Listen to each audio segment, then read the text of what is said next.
Hi everyone. The molecule on your screen is ammonia, which is the second most produced chemical in the world after sulfuric acid. But what's it used for?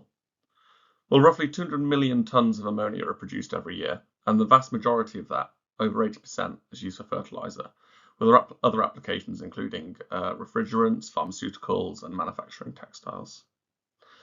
Today it's produced by the Haber-Bosch process, which sources hydrogen from natural gas or coal in China. This contributes to 2% of global energy usage and over 1% of global emissions.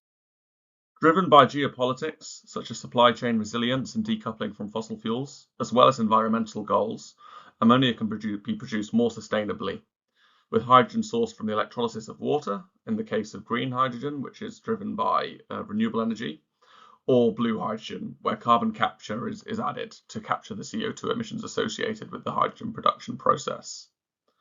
IDTechX forecasts the low-carbon ammonia production capacity to grow to 56.5 million tonnes by 2036.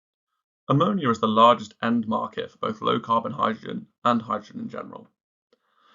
Low-carbon ammonia could enable new applications, such as a hydrogen carrier, where it is cracked local to the end use of the hydrogen, but also as an energy source itself, in terms of marine fuel and power generation and industrial heat. It could also be used in other applications, such as localization of decarbonised fertilizer production, which avoids expensive import costs. This leverages the widespread existing ammonia infrastructure today, including over 7,000 kilometers of pipelines and over 20 million tonnes of global trade. To find out more about the latest trends in ammonia, go to www.idtechx.com/ammonia.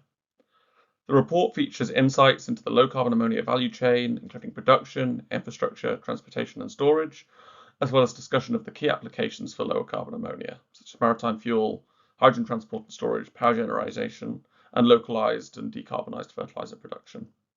The report also features detailed 10-year market forecasts for low-carbon ammonia production capacity and revenue.